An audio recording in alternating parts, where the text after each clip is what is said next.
Donc, je suis également comédien et directeur artistique d'une compagnie de théâtre.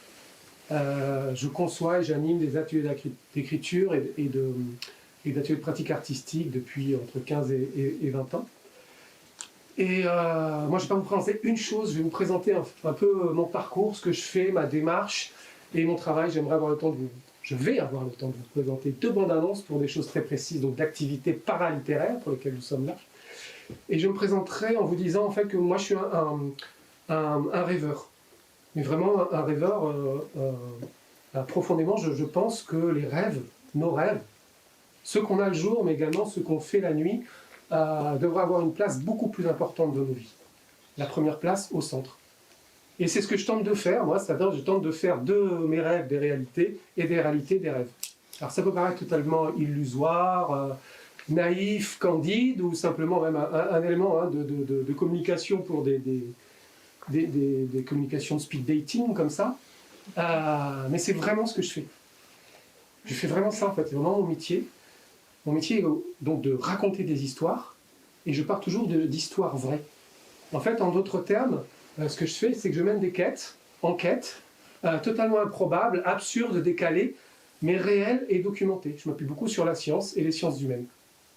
Et ça devient les objets artistiques, qui sont des livres, des spectacles, parce que j'ai une compagnie de théâtre, mais aussi des objets qu'on construit avec les différents partenaires. Premier livre, c'est là, comment ça marche?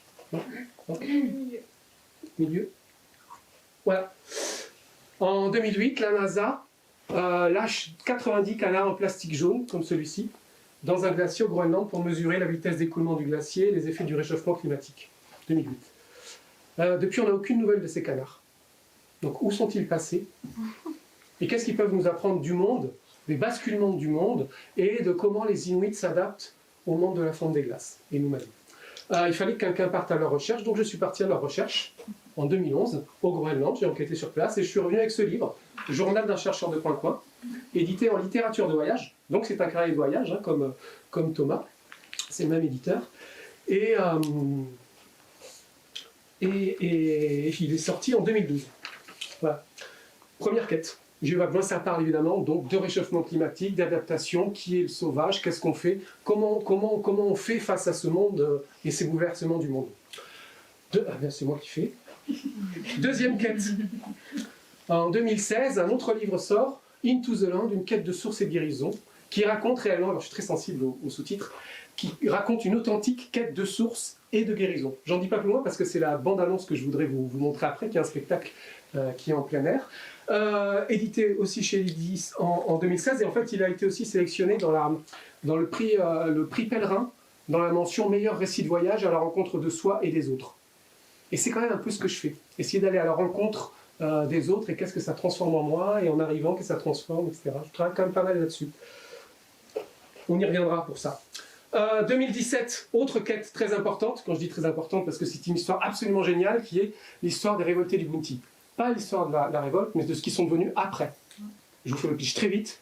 Ils se sont installés en 1789, toujours histoire vraie, avec des hommes et des femmes de Tahiti, sur un piton rocheux, un îlot perdu au fin fond du Pacifique, qui s'appelle Pitcairn, Bounty à Pitcairn, et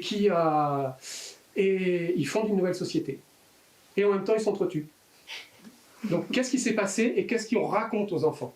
Donc là, les thématiques sur lesquelles je travaille, c'est comment un fait devient une légende, comment on construit une réalité, comment on passe de la réalité à la fiction.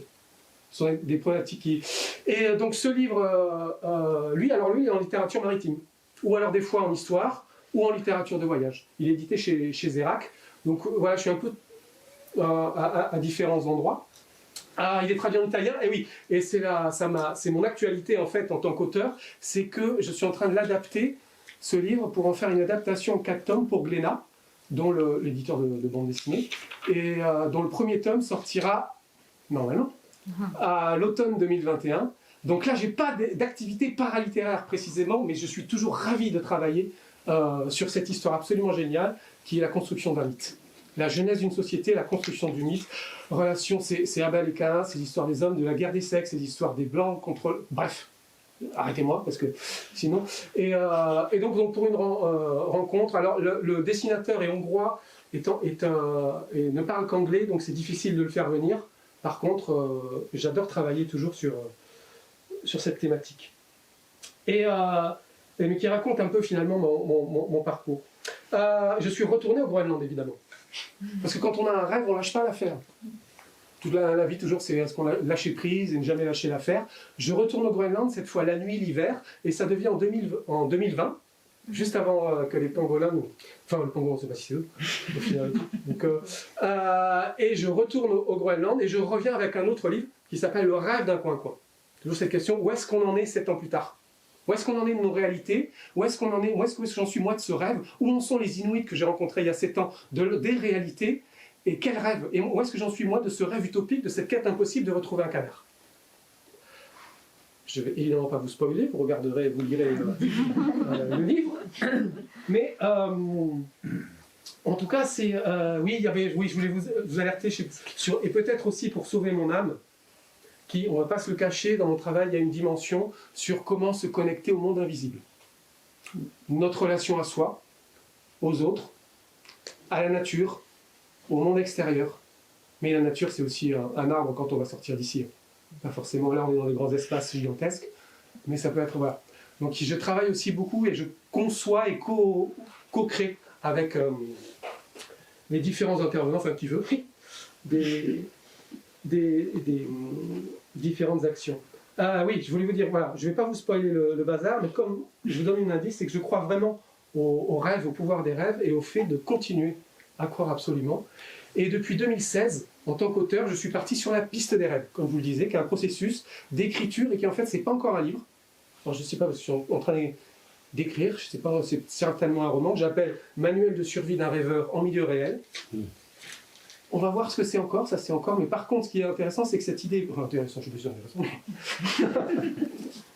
Mais en tout cas, c'est le fait que cette idée est venue avec un travail avec l'Escale du Livre. En 2016, où pendant toute une année, on a mené des collectes de rêves, des ateliers d'écriture autour des rêves, avec Jean-Denis Pendanx, qui est un auteur de bande dessinée, qui a donné lieu à une exposition, une marche lecture musicale, une songline, disaient les aborigènes d'Australie. Et depuis, en fait, à chaque fois que je suis en résidence d'écriture, etc., je propose des ateliers d'animation. Il y a une boîte aux rêves, qui est là, des boîtes aux rêves qu'on laisse dans des prisons, dans des hôpitaux, dans des médiathèques, dans des collèges, dans des lycées. Nous avons, tiens, des cartes postales de rêves sur lesquelles les gens sont invités à déposer leurs rêves et leurs rêves. Mais je voudrais vous montrer une autre bande-annonce, parce que ça aussi, ça se co-construit en fait. Je fais vite et je ne vous dis pas tout ce que je dis parce que c'est que voilà, j'ai une compagnie qui porte ces projets en fait et qui m'aide et qui est la structure avec laquelle je suis un rêveur, mais on est quand même avec Nicolas Dubreuil qui est le chargé de production, et le nom s'appelle l'espèce fabulatrice, du nom de l'essai de Nancy Houston, qui dit que si nous avons survécu, c'est parce que nous, Homo sapiens, on a une faculté qui s'appelle l'imagination et qu'on cherche du sens là où il n'y en a pas forcément. Mais avec notre imagination et cette quête de sens, peut-être que c'est pour ça qu'on a survécu par rapport aux dinosaures et qu'on aime se raconter des histoires. Compagnie, et là, on va avancer. Bande annonce très concrètement sur un spectacle, lecture musicale en mouvement,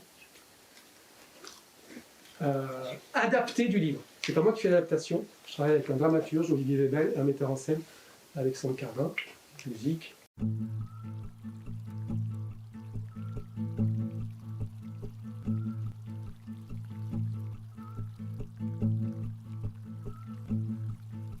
Pour comprendre ce qui m'arrive et guérir, je veux aller en enfance. Je veux partir dans les Landes, où, à travers plus de 200 sources et fontaines guérisseuses, l'eau sacrée coule en abondance.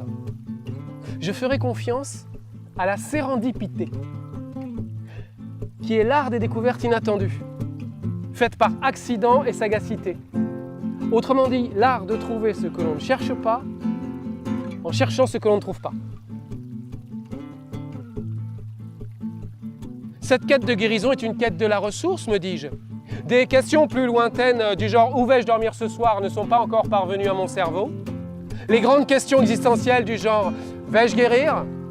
Vais-je crever de solitude ? Pourrais-je aimer à nouveau ?» sont en revanche tellement présentes que je ressens le besoin d'acheter l'équipe pour fuir tranquillement la réalité de ces questions. Dans le très joli gîte, l'atelier des résiniers, où j'avais demandé à planter ma tente, on se douche à l'extérieur sous l'œil de 2 moutons. À la fois en pleine forêt et en plein bourg, je ne vois pas où je peux être mieux dans le monde que dans cet endroit maintenant. Se retrouver avec d'autres gens en quête, aussi différents qu'un agriculteur picard, une prof de sport toulousaine ou un avocat à la retraite qui parle à l'oreille des chevaux, par exemple, procure joie, calme et confiance. C'est toi qui es, c'est l'autre qui te mène, c'est gêné. On aura tout à ta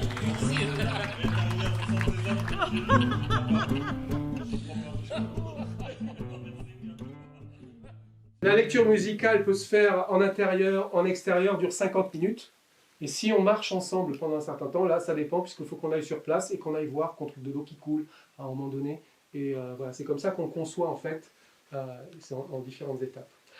Ensuite, on a fait un autre spectacle déambulatoire, que j'appelle aussi Théâtre à récit de voyage, adapté du Rêve d'un coin-coin.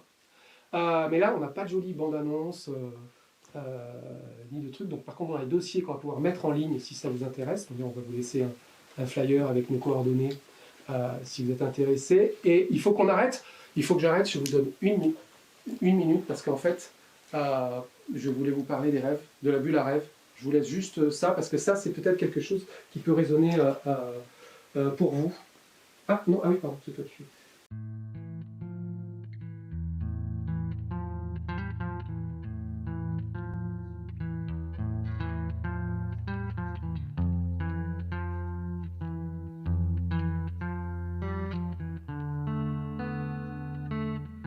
On propose en fait un espace-temps qui est consacré à la rêverie. En fait, on a envie de proposer aux gens de prendre soin de leurs propres rêves. C'est-à-dire que c'est un endroit où on peut rêver, rêvasser, s'allonger, se détendre et aussi partager nos rêves.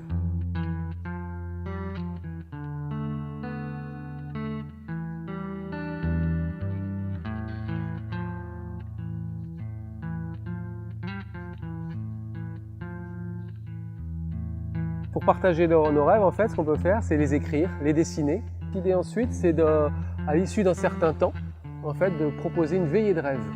Ce sera une soirée consacrée à créer une communauté éphémère de rêveurs pour rêver ensemble.